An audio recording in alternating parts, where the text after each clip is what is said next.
Got it. Oh, I got it. Okay. So, good evening, Dr. Oneil Pyke.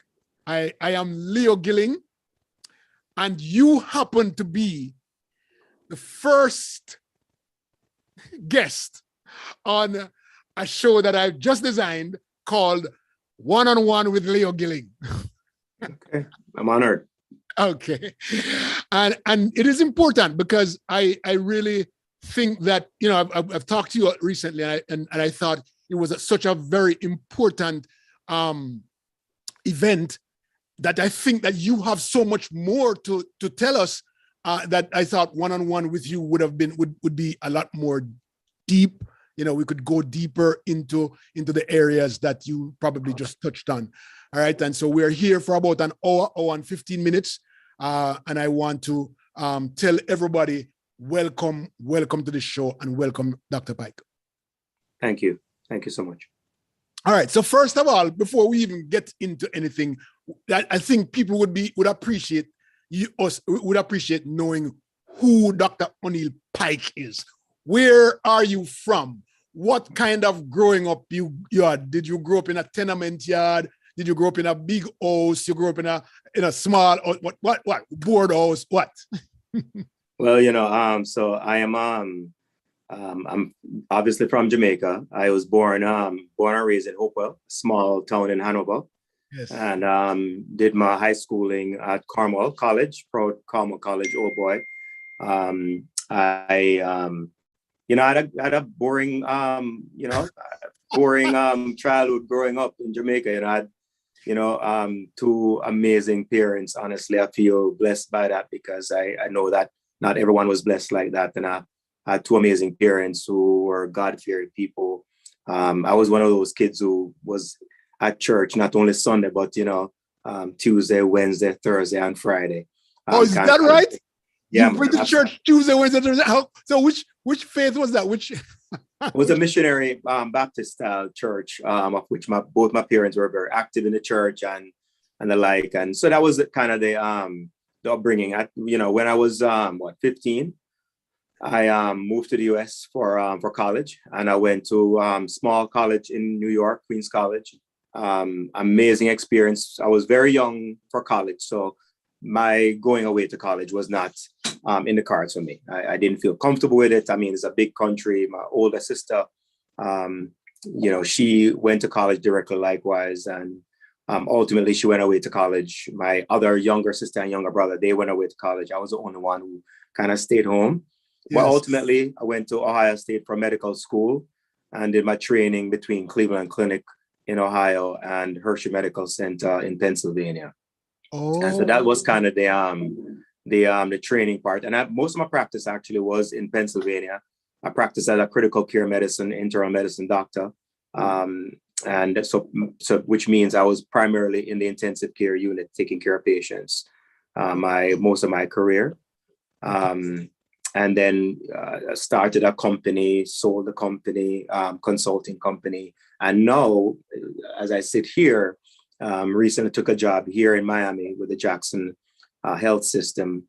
And, I've been here for about 5 months in this role as a chief medical officer for a single hospital. Before this, I was a chief medical officer of a large company.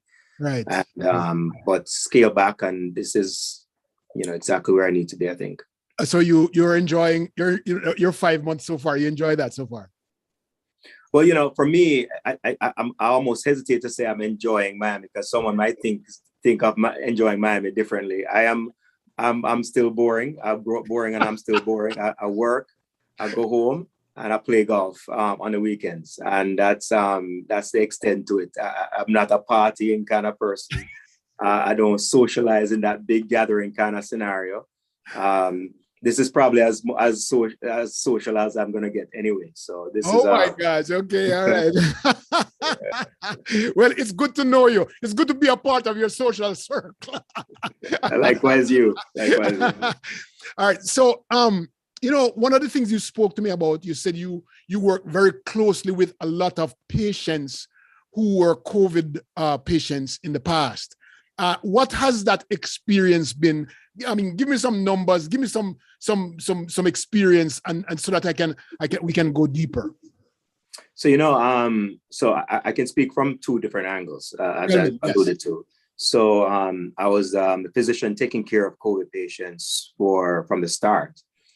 So prior to March of 2020, I was only doing clinical work at that time in a small capacity in a teaching hospital up in Pennsylvania. And so 4 or 5 days a month, I was doing clinical work. The rest of the time I was actually administrative, being a chief medical officer for a national company. And so most of my work was traveling and giving talks and the like.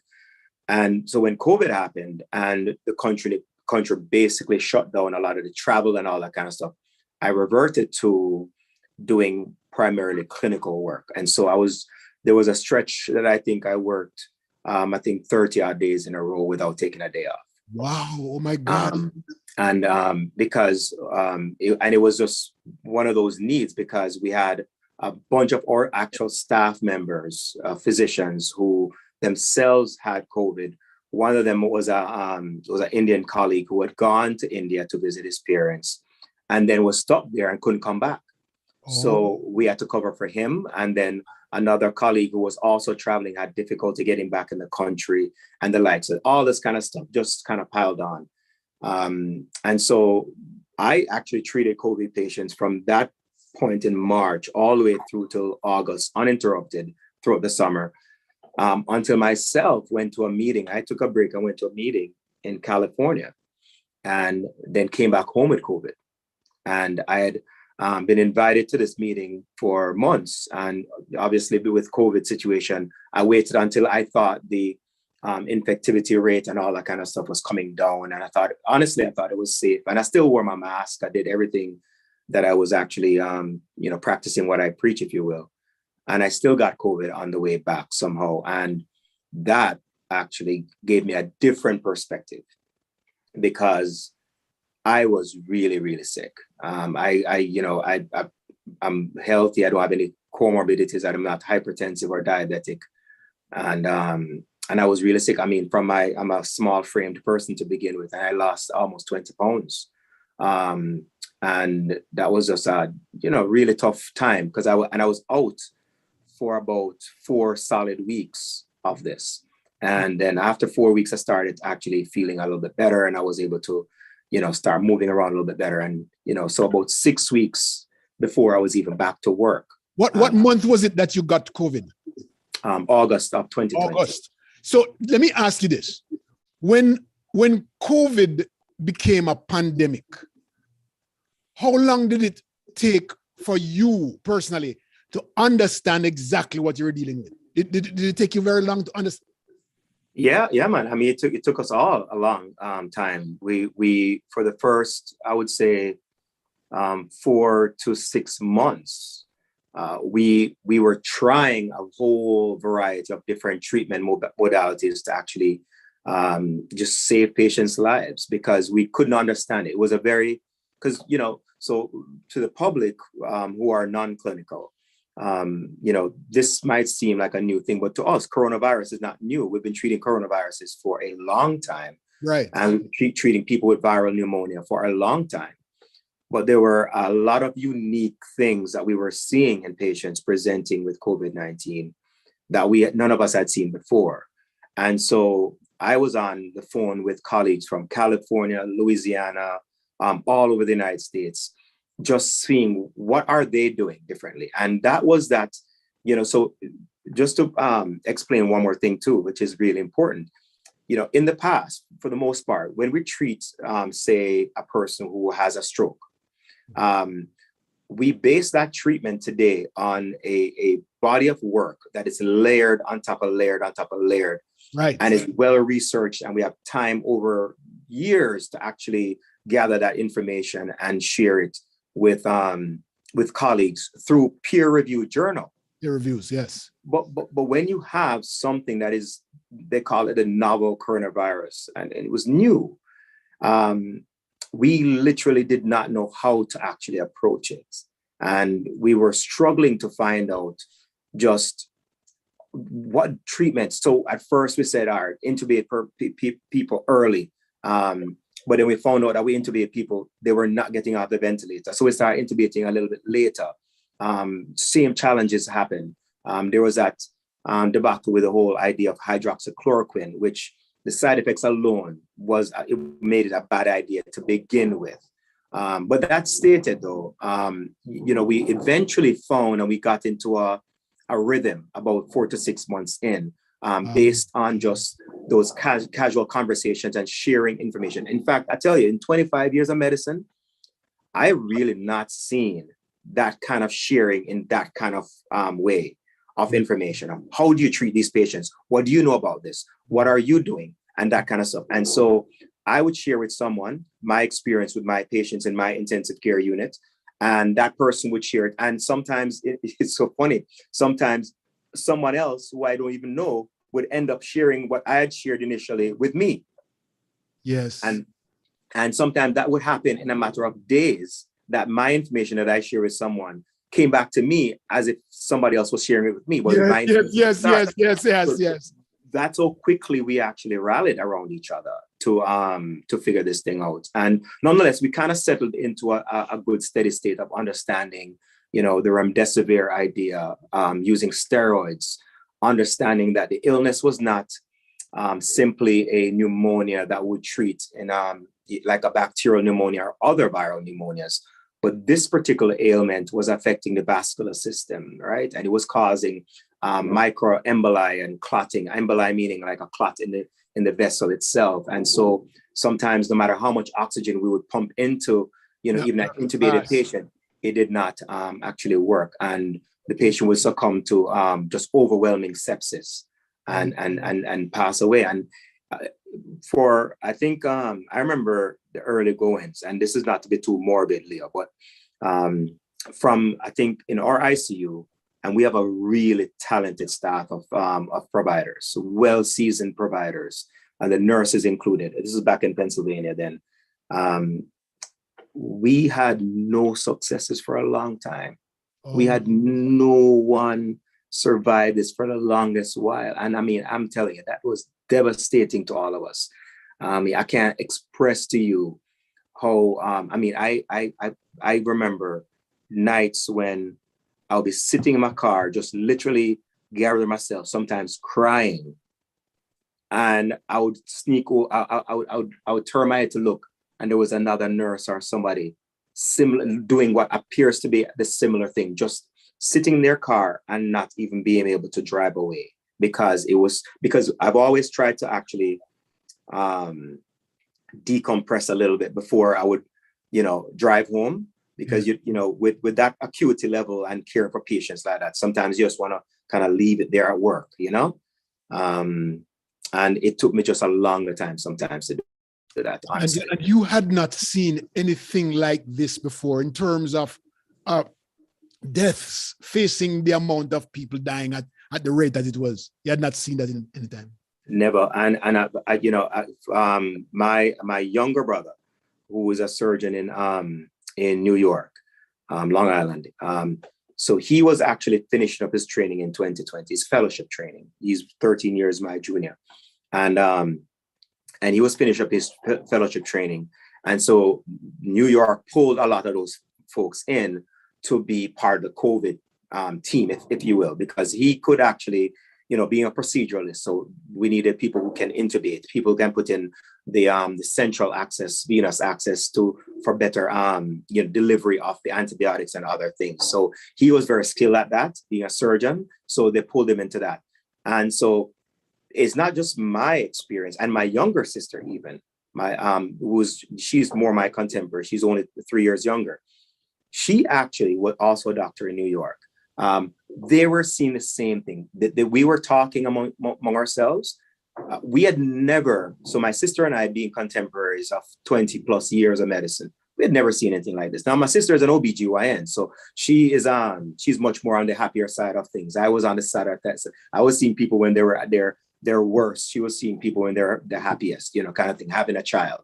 But even she was pulled in to doing some of this kind of stuff that was outside of her realm, because the entire OB unit was shut down for a while in New York, just to accommodate this stuff. So, in a way, it's the devastation that hit us all in the healthcare community. And you heard about some physicians even taking their own lives and that kind of stuff. I did. And it was tough, and some of us actually succumbed to it, and we mourned it because we all felt like, but the grace of God, we could have been in that situation likewise. Let's talk Jamaican, because you quoted some numbers to me last week. I want to understand how does Jamaicans play into this broad number of deaths that arise in front of you. Tell me, what has your experience been with Jamaicans dying of COVID?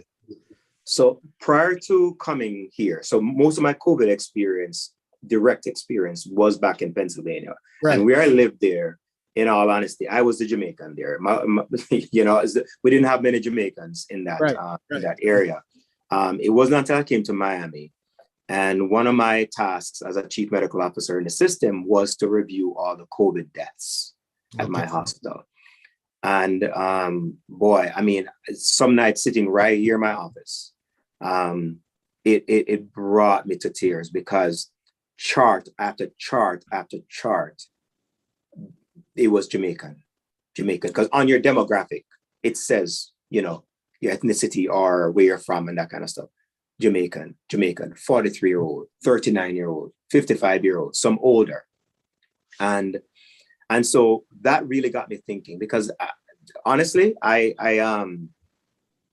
felt like, as a Jamaican myself, and so the Jamaicans that I knew, well, I was around, my entire family, parents included, aunts, uncles, everyone, we all got vaccinated when we were eligible.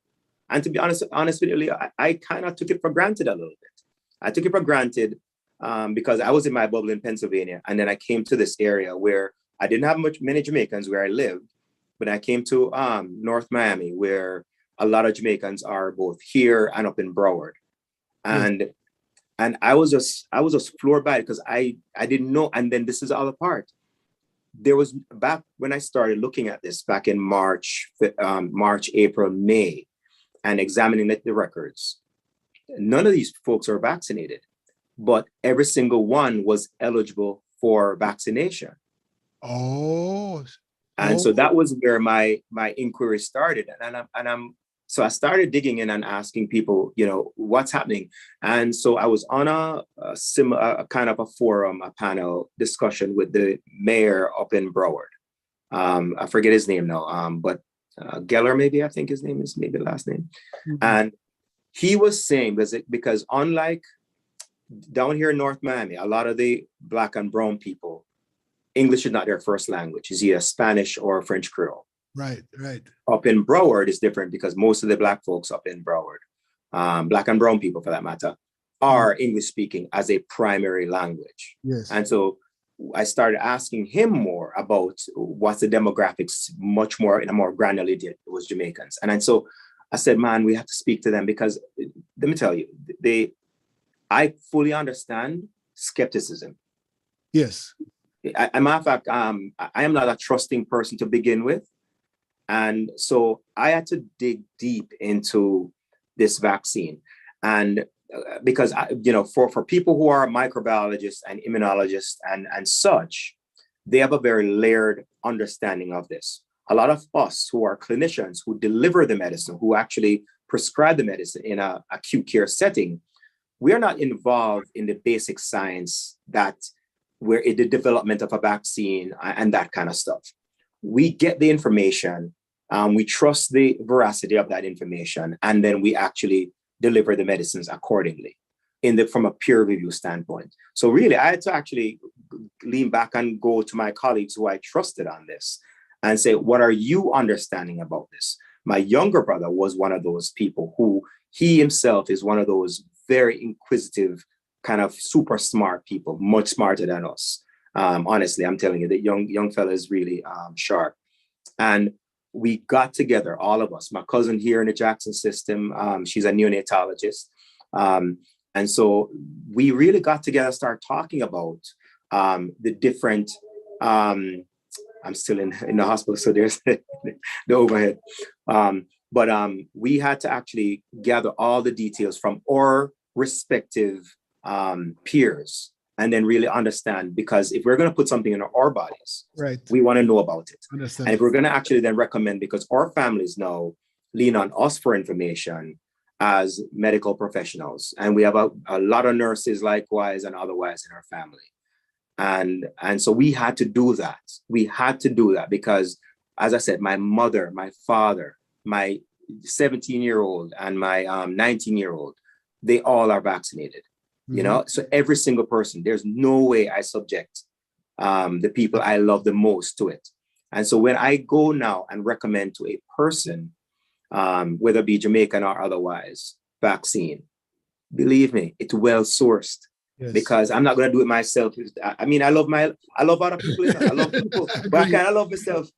First, right? First, you know, if I'm not around, I can't love. So, all right. So tell me something about the deaths, right? The Jamaican deaths, because I remember they made sure to tell the persons who have comorbidities to be careful and yada yada yada yada, right? Yeah. Were you looking for the numbers of people who had diabetes, or Jamaicans who had diabetes and high blood pressure and all of that stuff? And was this the norm? People who had these issues who were dying? So that's a really good question. So interestingly, in March, April, even into May and early June, that was exactly the scenario that we were actually faced with. That most of those folks, and I think the youngest chart that I read of a patient who died, at least in our system, was right around 29, 30, who was actually Jamaican also, but a bunch of them in their 40s. Most of them, the one common thing was obesity. That one common thing. Every single one of them had either obesity or what we call in the clinical realm morbid obesity, which is we go by the body mass index, BMI, right? And so it's not like a term in terms of judgmental term, but it's that clinical term that we use. Right. A number of them were also diabetic. A number of them were hypertensive. That was through probably June, maybe even mid-June. What I've noticed since late June until now in reviewing the charts are average people without comorbidities. And this is what happened. So remember back then we're dealing with, you know, we are about the Delta variant now, right? And that was the Alpha variant primarily that we're dealing with before. The Delta variant is different. It's more virulent. It's easier to transmit. And yes, it is literally more deadly. And so what we're seeing now, so before this, I was on a call with all the chief medical officers in the state of Florida. And it was the Surgeon General of the state and a bunch of the folks who have direct contact with the CDC and stuff. So we're all sharing information because we're all actually going through this in a very, we all stretched thin right now. And we haven't gotten to that. But on this call, we recognized that the Delta variant is absolutely more virulent, and it's not just down in Miami or up in Fort Lauderdale and Broward. It is definitely more virulent, and it's actually the overwhelming variant now that we are actually faced with. And what we're noticing is that younger people had a 20-something-year-old die, no comorbidities, no problems with this person at all, immune system intact, and they died. It's in spite of best efforts. We have 30s, 40s. The demographic shift is absolute. So the demographic that was really affected was over 65. And we still have some over 65 folks who are succumbing to this disease, right? But a lot of the patients now are younger. The other piece, obviously, that you didn't ask, but I'll share with you, is that 90% of them are unvaccinated. Now, someone might say, so that means maybe 8, 9, 10% are vaccinated. Yes, those folks who are vaccinated happen to be folks who are like transplants. You remember Jackson Health System is the #1 transplant center in the country. Is it? Okay. Right. So we have a large group of patients here who are transplant patients. And so, and over the last many years, Jackson has been #1 or #2. So they have a lot of transplants in the system. That's where a lot of the problems we see.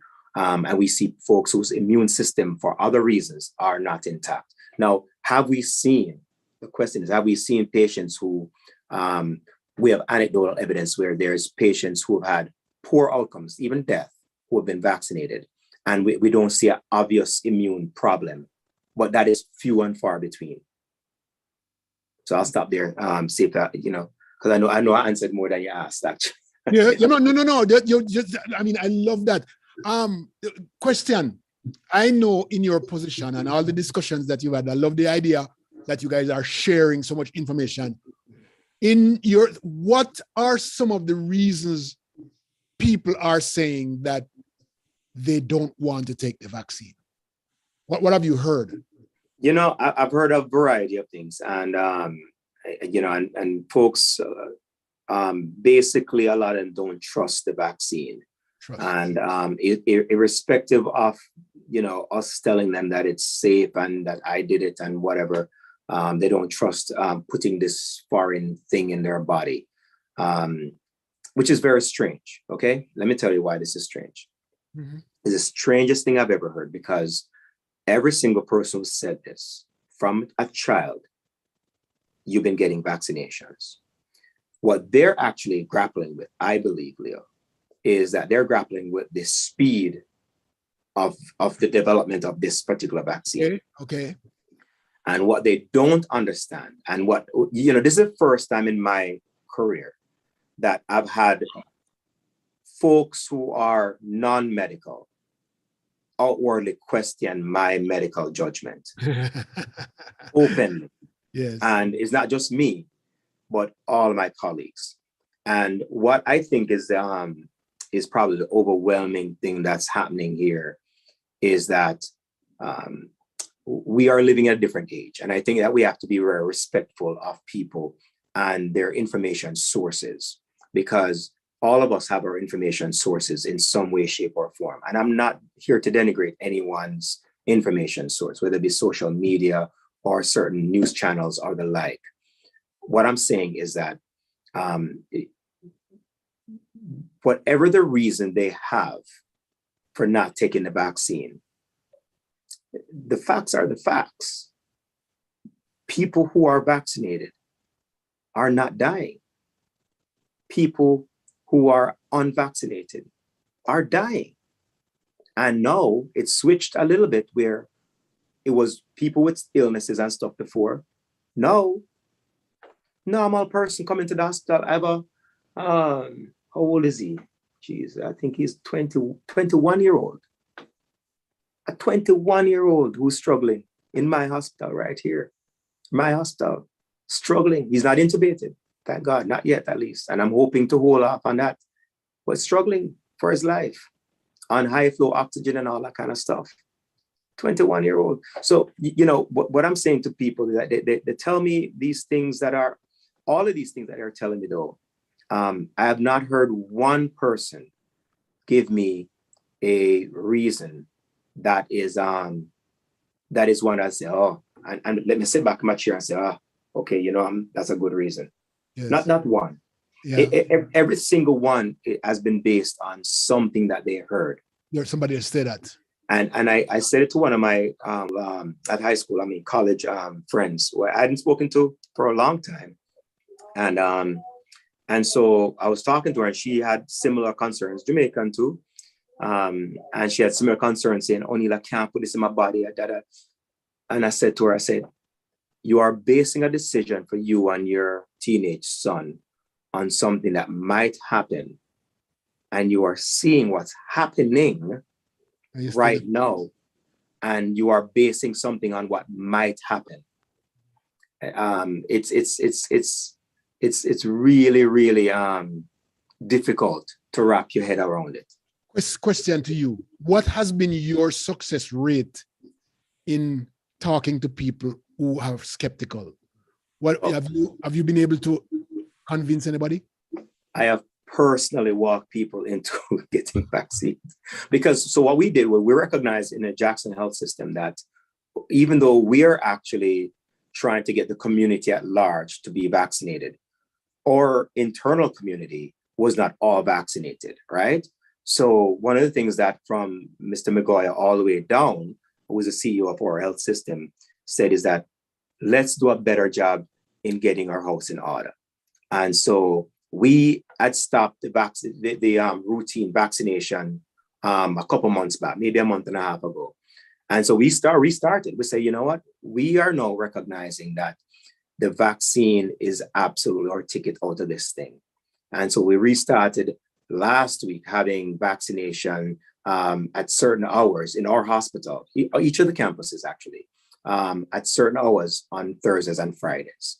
And we had a great success rate last week. A lot of the employees who hadn't been vaccinated. So I've been actually personally walking to departments and answering questions and such. And this is the thing that someone might say. So what if something bad happens to someone? I am literally practicing what I preach. I am not one of those guys because I remember seeing like a doctor who, it was in an office talking to people about, you shouldn't smoke or you shouldn't drink in excess. And then later that night, you see this guy at a bar drinking and smoking. And so what kind of example is that? This is a different scenario. This is a scenario where I am saying to them, I did it. I vaccinated my children, my spouse, my parents. The whole line of us are vaccinated. We're not saying you go do it and let's see what happened to you. Right. We're not saying that. And I say to people, I can understand if like a politician is saying something and is talking out of both sides of their mouth. That's part of, that's part for a politician. I'm a physician who is saying, I did it. I vaccinated my family. We are okay. This is the other thing too. There's a lot of noise going around in terms of what happens when a vaccinated person comes in. We have a few vaccinated people come in with COVID, and we have been able to give them either the Regeneron which is a monoclonal antibody kind of stuff, and we send them home and they do well. In fact, that's a good point because someone just asked a question. Are you saying that vaccinated people are not dying from COVID? No, I'm not going to go as far as to say that. All right. So let me specify. Let me be very specific. All right. So vaccinated people are getting COVID also. In fact, there was a very useful study out of a town up in Massachusetts the other day where a bunch of vaccinated folks got COVID. What they found, though, is that overwhelming 96+% of these patients never actually needed any kind of even hospitalization. And these were older, spanning the entire gamut. A few of them who needed hospitalization, but they fared better. I don't think any in that study actually died from COVID. Okay. In our system, what I'm saying is that in our system and other systems, what we've noticed is that patients who've had like transplants or they have an immunosuppressed state for some different reason, when they are vaccinated and they come in with COVID, they have had trouble. And we have had some of those patients actually even die. All right. So the COVID vaccine, just to explain, is this. So a colleague of mine up in Broward County actually explained this using an analogy. And I'm going to try to paraphrase his analogy because I thought it was very good. So when you think of the actual COVID vaccine and the COVID as an illness, when a person comes in with COVID as an illness, I explained to you before how difficult it was to even treat these patients. And even today, with the very best knowledge that we have that's been shared over and worked a few times, we still have people dying of COVID. Because technically, it's almost like a flood, as the illness, as a flood, using a metaphor, and we're using cups to actually unload, this boat that's sinking.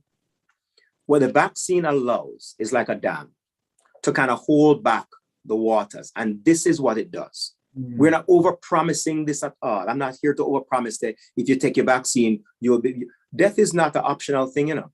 Right. We all die. It's how we live. You know, yes. Death has never been an optional thing.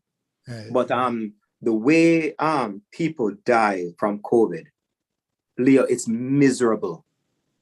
I've not seen this kind of misery in my entire career of doing this. And you know, so, and I've been practicing since the mid-90s for me, and I've not seen anything like this. It's a miserable death. So we are not over-promising with the vaccine. The vaccine is just holding it. So if you get it, you have a better chance of actually surviving it without any kind of bad outcomes downstream. Much appreciated there. One of the discussions that I heard, I was in Jamaica last week, and one of the big discussions is about ivermectin. Because I know you are more basing your thoughts and your speech on the three big ones, JJ, Pfizer, and Moderna, right? Those are the ones that you are speaking to. But there's one that's called ivermectin, and I know that Jamaicans are considering it. Why is it that it's not being used here in the United States? Is it safe in your thoughts? And why should Jamaica consider or not consider it?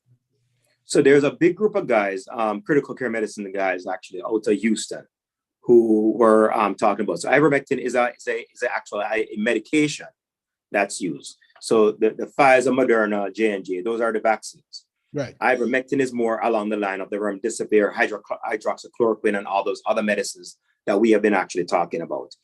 And to be honest with you, we have not, it's not mainstream with regards to its use in most hospitals, because the studies have been somewhat mixed with regards to the success and the issues that they see with it.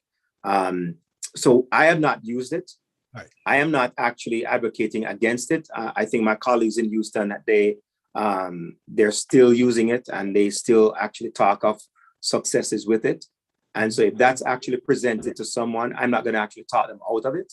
I'm just going to say that's not been my experience.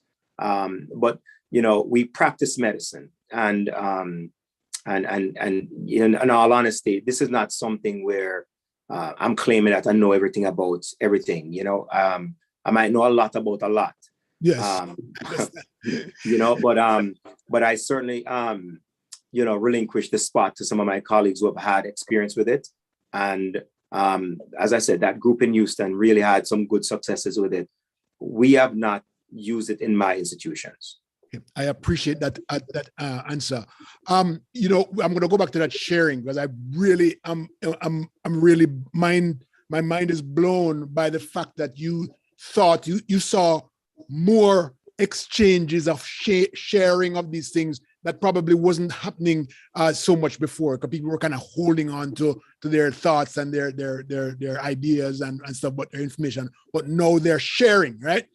Question: has that sharing gone outside of United States with other doctors in the third world countries, and you know, as that kind of sharing take place out there? Yeah, man. I've talked to colleagues in Jamaica about what I'm doing, certainly. And I know that some of my colleagues down here who, you know, down here in Miami, it's just a big true melting pot of, especially from South America, Africa, Eastern Europe, Asia, and certainly the Caribbean. And a lot of that sharing is taking place. But I'll correct one thing I said. This sharing actually started at the very outset of this, and, you know, in the United States at least. And I actually connected with through some other colleagues who had their own connection with people in Italy, Spain, were the two main ones, because Italy was being truly devastated by this. I mean, you know, and I was in Italy with my family the year prior, and made some contacts there that I leaned on during that crisis to understand how they were faring. And I remember one of the early ones that I learned from the Italian physician was how they're using vitamin D3, for example. And they were using vitamin D3 in very high doses and having great successes with it. Because vitamin D, we call it vitamin, but it really is an immune modulator on some levels. And it really helps the immune system to boost the immune system in terms of the response. And we don't even know all of how it works, but we know that absolutely helps. And so, that was added to my regimen very early on, within the first month, learning from their experience there. Yes. There was something that you mentioned a few weeks ago. We haven't talked about it yet, but you shared that many medical professionals are not taking the vaccine. Tell me what's going on. Are there deaths in this arena? And what are the percentages? And why aren't they taking it yet they're giving it? So, it's interesting. So in our health system, and I've not looked at data from other health systems yet, but so just anecdotally from other health systems, but we are a large health system, Jackson being. And so in our health system, we recognize that upwards of 80% of the attending level physicians, so physicians who are out of their training, took the vaccine. But that still means that about 15 to 20% didn't. Yes. The third year residents in our system, 90% of them took the vaccine. We recognize that probably just over half of the nurses took the vaccine. The rest are half, just over half. And that was actually problematic to me. But I'll tell you something, and remember, we are people first, and this is what we do. And when we leave work, we are surrounded by information, we're surrounded by things. And this is one of those examples, Leo, that it kind of reminds us that the influence on a person's choices is likely much more geared towards not what they see necessarily right here at work, but what they live outside of work sometimes. And I think that is what has happened, because when you ask those same people, the nurses who have not been vaccinated and the respiratory therapists, it's even worse in respiratory therapy, their families are not vaccinated either. So it's not like they're going home to a husband or a wife or children who are vaccinated and they chose not to. The whole lot of them did not get vaccinated. And I think that the environment is actually the issue, is that when they surround themselves with other people like-minded who are feeding on the fear and the concern more than what they see and what they're actually touching, they are leaning on that being what they feel comfortable with rather than what they're seeing. Because the nurses, we might, claim that we are part of the front line as physicians. No. Nurses are. The nurses are the true frontline warriors in this thing. The respiratory techs are the true frontline people. Those are the people. The patient techs who goes in and do the blood pressure and the oxygen checks and all that kind of stuff. Those are the front lines. Physicians, don't get me wrong, I'm not downplaying our role. We have done a yeoman's effort in this likewise. But that heavy lift is such that we are moving from room to room, orchestrating the care for many patients, but we're ordering the care. The delivery of the care are the nurses at the bedside, right? And so these nurses are actually delivering that care. And sometimes, so I might be in a patient's room for maybe, 5-10 minutes, maybe the entire span of the day. I'm in there for maybe, say 30 minutes in each patient's room. The nurses are in that patient's room for their shift, their 10 or 12-hour shift. They're in that room 6, 7, 8 hours, depending on what's going on with the patient. That's a long time for exposure. And by the way, the piece of this that actually is so tough is that, before COVID, we just walk into a room, we weren't wearing gloves with everything or gowns with everything. We're only wearing that for a very small segment of patients. Now, picture you have an entire unit and all of your patients as a nurse. You have to actually put on your gloves, your gown, your face mask and head covering, foot covering. And every time you come out of that room, now you go into that, for a nurse, you're going into that room multiple times. You have to take off. You have to put on a whole new set to the next room. and you have to take off and you have to put on a whole new set for the next Oh my room. God, that's what was going on. I never thought about that. Right. And so if a nurse has, say, 4 or 5 rooms, he or she is doing this over and over right throughout the day, just going down, whether they giving medicines. Peace. So for me, when I go in and see a patient as a physician, I go in and see the patient, I see what's going on. And unless something bad is happening with that patient, a lot of times I don't actually go back to that patient's room. I orchestrate the care from my office next door. Yes. And so I go into the patient's room and I leave. Now, I'm not downplaying the importance and what, but I am just actually making certain that people understand that the nurses in your family who've been caring for COVID patients, it has been a really, really hard task. That's about 50% more work that they do every single time they show up for work. And they show up for work every single day just the same. But you're also not saying though that the other 50% that is not vaccinated is not doing it because they don't have any time. You're not saying that. They have a problem taking the vaccine. Yeah, no, they're being influenced not by what they see in the hospital and what they are hearing, but what their level of trust and their circle outside of the hospital, who is likely actually, because all of us live in our own echo chamber in some ways, and we kind of gravitate towards people who are like-minded and kind of speak the way we speak and kind of socialize the way we socialize and such. And so we end up in our small tribe, even within a larger tribe, you're in your small tribe. Do you have any statistics on the nurses or the professionals, the medical professionals who have been ill and who have died from COVID? Any statistics? I actually don't. Those are just anecdotal stuff that I have. I don't have specific data on who have actually. We know a number of nurses who have contracted it, and a number of nurses we had. And I should know because we have it. We have a running tally on our website for Jackson of all of our health professionals who have actually died from COVID. And I honestly don't remember the number right now off the top of my head, but it's not a small number. Let's put it that way.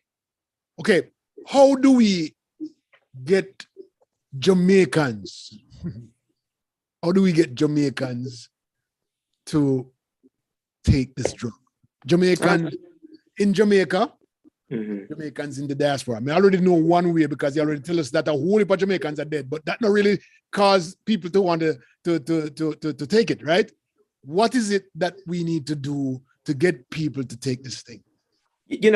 I still believe that we have to approach this in a non-judgmental fashion, and and everyone kind of responds to different things. But I think the conversations have to be had, and I think everyone has to be their brothers and sisters keepers in this, in reaching out and talking to people and spending the requisite time to explain, what we are seeing, what we're experiencing, and why this is important. I do believe that, unfortunately, I don't like mandates. I don't think mandates are a good thing in any society, but other organizations, healthcare organizations, other, entities, even federal government on some level, the VA medical centers, for example, have mandated that you have to actually get vaccine. And so I don't believe in that. But at some point, Leo, what is happening is that we know, when you know the answer to something and you're trying to tell somebody. And us Jamaicans, one of the things about us Jamaicans that is unique. And it's kind of interesting because the very thing that makes us unique and strong and great leaders in our own respective arenas is likely the same thing that works against us when someone else is telling us to do something. Right. Yes. And so I wish these forums like this. Hopefully maybe you might get questions that come out of this. And I promise anyone as a physician, I take this. One of the things about someone asked me, how did you end up becoming a physician? And to be honest with you, I don't know if if I wasn't pulled aside in the 8th grade at Cornwall and say, boy, you're smart, we should put you in a science class then. That I would have ended up being a physician. I don't know. But I can tell you that for me, it's a passion. I love what I do. I feel privileged to be caring for people. And I've actually been on the treatment side for different little surgeries. I mean, I claimed to be a footballer back in the day until I broke up my knee and had multiple surgeries and the like. So when I went on the night, I was a patient. And I see the work that is being done on me. I value that. I value the fact that I have been, gifted this opportunity to actually be to share what I call legitimate love to my fellow man. Yes. And I know that that's a privilege that not everybody have.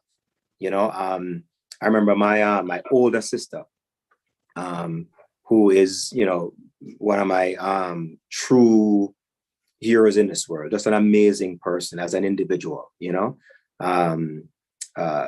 because my father had this way of raising us that he wanted to make sure she stayed on the right path.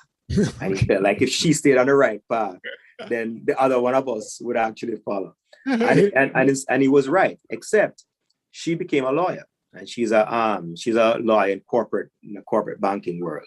And then the other 3 siblings, all 3 of us became physicians. So it's kind of interesting. But when we talk among ourselves and we talk about how to explain to someone something that is very new or they're skeptical about it, she's likely the most skeptical person I know. Everybody in her book is crazy or something until they prove themselves otherwise. Yes. And so what I had to do is, when we were having that conversation with her and some of our own family members who had skeptical, came at it with more skepticism, again, because they weren't seeing firsthand what we were seeing, myself and my other 2 siblings. We had to be patient with them. We had to be patient. We had to exercise patience and have the conversations. And I believe that every single physician in our community, and we have enough Jamaican physicians down here. Truly. We owe it to ourselves even, and our community, and to them, your friends, to not be judgmental. Because it's like somebody come to you and explain to me something about plumbing. Leo, I don't know about plumbing. I have to just trust what you say. Yes. I need our community to start trusting what us as physicians are saying again. Yeah. Stop listening to people who don't know what I'm talking about. Because when I'm telling you that when you see a person die from COVID, I understand last year. I don't understand this year, because we recognize now what we can do, and we didn't have a vaccine. Let me take a moment to actually tell you about the vaccine though. What people are thinking is that this vaccine is new. It is not new. It is new to you, because you're not a prophet. If you can tell me something about some electrical circuit in electric that is brand new, or some circuit board in a computer that is new to me, but you probably knew it for 20 years because that was your line of work. This is not a new vaccine. This is just a new way of actually developing a vaccine very quickly, because we've been doing 20 years of research on this foundation. It's not new. It's just new to you. And don't listen to people and say, oh, it's new. No, the coronavirus itself, by the way, the reason we're able to actually get a vaccine this quickly is because we've been studying coronavirus for all these decades. We know about it. This new coronavirus wasn't dramatically different from the other ones, It was a slightly different, but the slight difference made it more virulent. Yes. And then the new one, the Delta variant, is when we call it a variant, it's just you're just changing a few details. Yes. Just a few details about the vaccine, about the virus, the way the proteins are on the outside. And that's what viruses do. Viruses actually, they mutate, they change, because they want to survive. They want to live. They don't live without a host. Yes. Right? And so they're trying to live. And so the only way to break it is to not have it replicate that much in the next person it actually infects. Yes. And so the only ticket out of this is for us to actually vaccinate. So if you get exposed to it, you don't get ill. Because when you get ill, your viral load, the amount of virus within you, when you speak, when you cough, when you sneeze, it's going to be much more when you're actually unvaccinated, because the virus is able to actually replicate and multiply within your system so much that it becomes overwhelming. And then, so you're transmitting it. This is the dangerous part about where we are in right now. The dangerous part, and I'm not here to be political at all, because I'm apolitical for the most part, is that as we approach kids going back to school, this is the danger zone. Let me tell you why. Because even though, and I've seen some cases of kids dying of COVID, that's happening now too, but kids and younger people still actually don't show signs of this. Okay? But they have it and they can spread it to you. My very first patient in the intensive care unit in Pennsylvania, 73-year-old male, white male with hypertension. He wasn't diabetic, but he had like a stent years prior. How did he get COVID? His daughter, what he had, who was aware in school, when everything started shutting down, she came home. The only symptom she had, she couldn't smell. We didn't even know that then. We didn't know that was a problem. She couldn't smell. Gave COVID to her dad. Now this girl has to live for the rest of her life, knowing that she brought something home and her father died from it. Mm-hmm. You understand? That is just that's a devastating burden. And I remember myself, I had dozens of conversations with the girl. I almost became a therapist for this young girl, because number one, the father for that young child, because he's 73, he had her when he was like 50, you know, and this young lady was away at college, came home, and she was finishing up, so she came home even earlier because this was her last year, and she came home and lo and behold gave COVID. She didn't know she had it. I had to actually talk her through it, and I don't know if I was effective. I hope and pray that I was effective in letting her understand that, listen, you didn't do this, you know. And I experienced the same thing. So, you know, on a personal note, when I went to California, my younger daughter came with me. I came home. We both came home. I got COVID and I was sick flat out for the month and a half. She just couldn't smell. She had COVID too. Mm. She was 16 years old at the time, 16-year-old. And, you know, her birthday had just passed. Matter of fact, today is her birthday. She turned 17 today. And her sense of smell just came back a few weeks ago. Her sense of smell. And she had COVID when I got COVID, the same thing during that same trip, because I took her with me to California on that trip. And I know somebody might be listening and say, what an irresponsible parent. But I really honestly felt like, if you remember the graphs and stuff, things that dipped down, and you know, we felt like it was a safe thing for us to just mask up and get out there and actually you know, because I wanted her to experience, you know, me going out to a meeting and her being there with me and whatnot.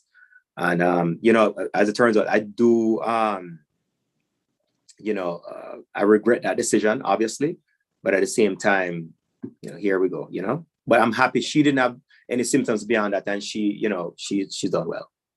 Well, you know, I had another question, but you answered it, because I was gonna make what you said the bigger picture. What do we do? Some people are not vaccinated, and some people are. They opened up to, you know, most of Florida is open pretty much. You know, you can walk into anywhere right now and without a mask. My question though is, and it's a closing question. Yeah. What's the right thing? You can answer. So I think we should wear a mask. So, I think the CDC is right. And let me say something else about what we should do though is, I think people have to understand that in medicine and science, some things we have years to actually tell you. And so when we tell you, for example, don't eat this, don't eat that, even that we're not sure about. You understand? Even that we're not sure about. And we have had centuries to figure out what to eat and what not to eat. But it's a moving target, even at that. And we have had decades and decades to actually figure that out. I know we have a better idea that folks who, eat a plant-based diet and stick to more vegetarianism, they fare better and all that kind of stuff. This is very new. And I think people have to understand that as we go along and we see how people get sick, what we do to them to make them better, who doesn't get better, why maybe they didn't get better. We have to actually be intelligent enough to make changes as we go along. And I understand, though, the skepticism that comes that you should know what you're doing. You're a doctor. No, and I said, go. And I said, go. We are learning. And as we learn, it's like someone was saying about Dr. Fauci. And by the way, I think I'd mentioned to a friend that, people are new to Dr. Fauci. Yes, you're right? not. Right? I am not new. I'm not new. I've known this man. I've known of this man since I was in medical school. He wrote the textbook. He was one of the writers of one of the textbooks I used in medical school. And in fact, to be brutally honest, I was when this all came up, because I hadn't followed that kind of stuff. Because if I was an infectious diseases doctor, maybe I would have known that he was still active in that kind of work, but I'm not. And I didn't even know this guy was still working. And you look at this guy and whatever he's doing, I'm just telling you, try do it, because the man is like 80 years old and he looks so good, and stuff, So I tell you, it's so when they give suggestions on a TV or over something and they change it and say, oh, you have to wear a mask, but no, you have to wear a mask again. We have to go on what the evidence shows us.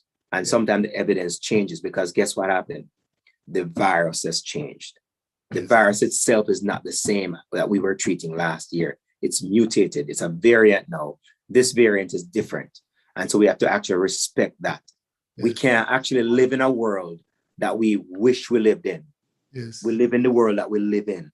And so right now, you have to respond to what you are seeing. Yes. And so because of the virulence of this particular strain that's predominant, the recommendation is wear your mask, even if you're vaccinated, when you're outside, going to a supermarket or going to a store. If you're out and about, whatever your activity, outdoor activity, walking around, I think you're fine. Yes. If you're in a house, you're fine.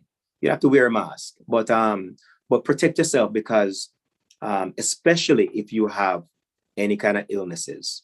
Yes. Or, by the way, or if you have someone who is in your household. And by the way, let me tell you something else. One more thing that is really on a social level. One of the things that we have to recognize is in some of our houses and some of our living quarters, if you will, some of us live in large homes and only a few of us live in the home. Some of us live in smaller homes and enough of it there. When you have lots of people in the same area, that is what the virus likes to live. And so some of us live in spaces where you have multi-generational existence right under one roof. If you are such a person, you have to get vaccinated. You have to get vaccinated. And any eligible child who is over 12, get them vaccinated.